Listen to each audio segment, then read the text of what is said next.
Assalamualaikum warahmatullahi wabarakatuh.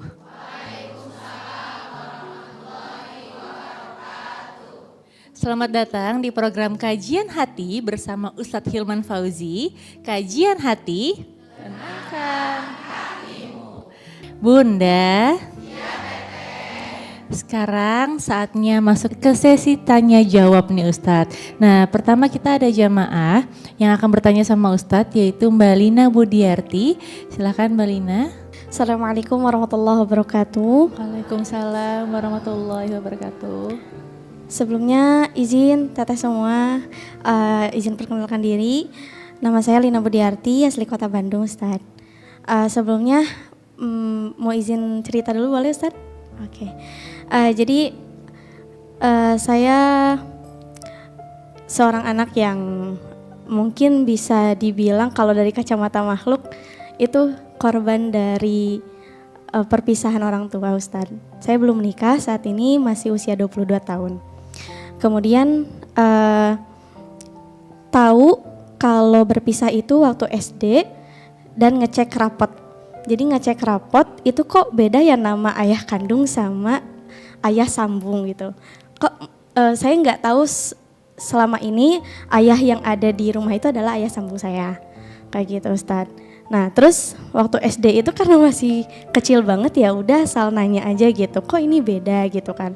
Tapi setiap kali nanya tentang seseorang yang ada di rapot itu gitu, yang mana ayah kandung saya, selalu dimarahin. Pokoknya reaksi keluarga itu marah-marah terus kayak gitu.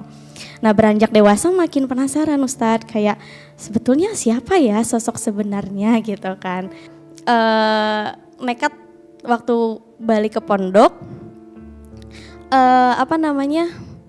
nggak ke pondok, tapi nyari tahu keberadaan beliau kayak gitu. Dan alhamdulillah qadarullahnya ada yang membantu, dan saat ketemu betapa kagetnya Ustadz, ternyata beliau itu adalah alim ulama. Seharusnya kan kalau paham agama nggak meninggalkan, kemudian juga tidak bertanggung jawab kayak gitu. Jadi dapat cerita dari versi Umi itu, beliau berpisah di usia aku 2 bulan dalam kandungan. Tapi posisinya alhamdulillah sudah menikah dan maksudnya sah gitu saat sebelum aku dalam kandungan Umi gitu. Setelah pulang, akhirnya aku pulang ke pondok dan memendam cerita itu selama 5 tahun. Jadi keluarga gak ada yang tahu. Tapi alhamdulillah kemarin usia 22 tahun tepat baru cerita ke Umi sama Kak Abi. Dan alhamdulillah beliau semua udah mengikhlaskan. Jadi gak ada reaksi marah kayak gitu kayak dulu. Nah kemudian juga dilanjut lagi. Ini mungkin nanti nyambung ke pertanyaannya Ustadz ya. Setelah pertemuan itu, tadi kata Ustadz bahwa berharap pada manusia itu adalah patah hati yang sangat disengaja, sekalipun ke orang tua. Saya sangat berharap ketika saya bertemu dengan beliau, itu saya mungkin dinafkahi atau setidaknya dibimbing, disayangi layaknya ayah kepada anaknya. Namun ternyata setelah pertemuan itu, saya berasa ditinggalin 2 kali Ustadz. Gak ada kabar, gak ada bimbingan, tidak ada pertemuan lagi, bahkan sampai sekarang. Namun nanti ketika nikah, karena saya perlu wali ya Ustadz. Alhamdulillah ikhlas walinya beliau, namun kalau di Indonesia kan ada tradisi pelaminan ya. Nah dosa gak sih Ustadz kalau misalnya yang naik ke pelaminan itu ayah sambung saya aja gitu. Cuma tetap walinya papa kandung saya. Terus yang kedua, berhubung saya nggak terlalu banyak dapat figur dari ayah, akhirnya saya merasa banyak trauma sama laki-laki. Jadi setiap kali ada laki-laki datang ke rumah saya nggak mau Ustadz.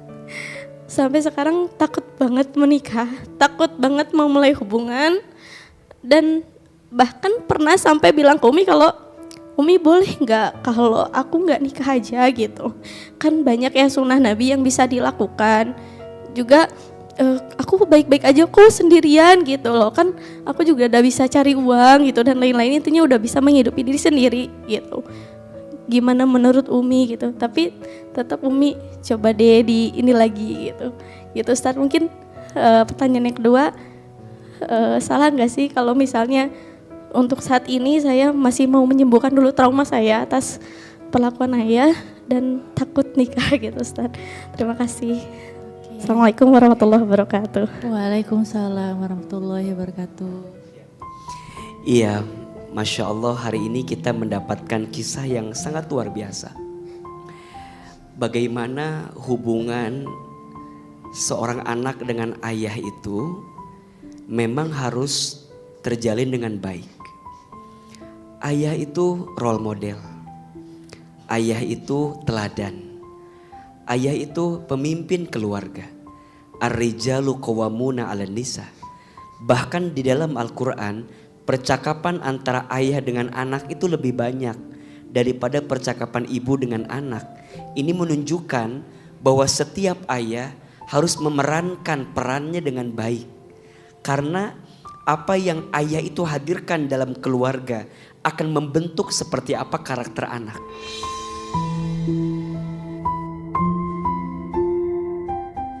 Teh Lina, untuk semua yang sudah terjadi, nasihat dari AA yang pertama, siapkan ruang di hati untuk memaafkan orang tua. Kita nggak bisa milih orang tua kita siapa, betul? Kita nggak bisa menentukan keadaan orang tua kita dulu seperti apa. Kalau boleh milih, tentu kita maunya orang tua rukun, orang tua kita baik-baik. Tapi ternyata takdir mengantarkan kita punya orang tua yang harus berpisah waktu itu, sehingga kita dibesarkan dengan orang tua yang sambung. Tidak ada masalah. Karena Allah tidak mungkin meletakkan seperti apa takdir dalam hidupmu, kecuali yang sambung ini pun juga mencintaimu. Yang kedua, nanti Teh Lina akan menikah. Tentu yang jadi wali adalah ayah kandungnya karena masih ada. Adapun nanti di pelaminan boleh nggak yang duduk adalah ayah sambung saya? Ya nggak masalah, boleh saja. Karena resepsi itu hanyalah bagian daripada syiar dari pernikahan kita. Tapi mungkin akan lebih baik kalau disiapin aja kursi juga buat ayah kandung. Nah yang ketiga, saya trauma sama laki-laki, jangan. Juga laki-laki. Ya, jangan trauma, jangan sampai satu orang yang pernah menyakitimu menyimpulkan semua laki-laki sama dalam pandanganmu. Doa saja sama Allah. Ya Allah, lembutkan hatiku. Ajarkan aku memaafkan semua yang pernah menyakitiku. Berikan aku kemampuan untuk ikhlas menjalani semua yang pernah terjadi kepadaku. Dan biasanya mohon maaf ya, seseorang yang pernah terluka karena satu orang, biasanya Allah akan menyiapkan banyak kebaikan pada orang yang lain. Itulah makna fa inna ma'al usri yusra, inna ma'al usri yusra. Maka sesungguhnya bersama kesulitan itu ada kemudahan. Bahkan disebutkan 2 kali. Teteh pernah trauma luka karena ada ayah yang pernah nyakitin. Nanti teteh akan cari laki-laki. Setidaknya teteh punya kriteria. Aku punya laki-laki pengennya yang begini, yang begini, yang begini. Setidaknya teteh bisa sampaikan kepada calonnya nanti. Aku mau kamu setia misalnya. Aku mau kamu tanggung jawab. Aku mau ada perjanjian ya sama kamu. Jangan ninggalin aku selama berapa lama. Jadi itu akan jadi menguatkan kita. Jangan sesali yang sudah terjadi. Jangan takut dengan yang belum terjadi. Insya Allah, Allah akan jaga kebaikan dari setiap hati yang mampu mengikhlaskan. Belajar menyembuhkan luka dengan hati yang terbuka.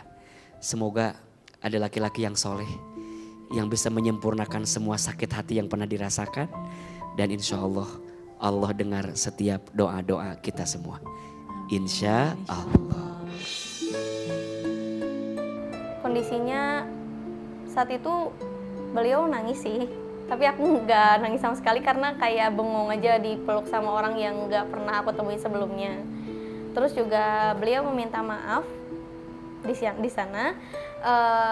Untuk kondisinya beliau sudah berkeluarga lagi dengan rumah yang ya bisa dibilang cukup berada keadaannya. Aneh sih, nggak ngerasain apa-apa gitu, kayak sedih enggak, bahagia juga nggak ada sama sekali, kayak asing aja. Ya alhamdulillah dapat solusinya, jadi dari sisi agama juga ternyata memperbolehkan, tidak dosa gitu kan. Dan tentunya dari solusi juga penjelasan Ustadz, aku lebih ikhlas, lebih legowo dan lebih maafkan aja sih.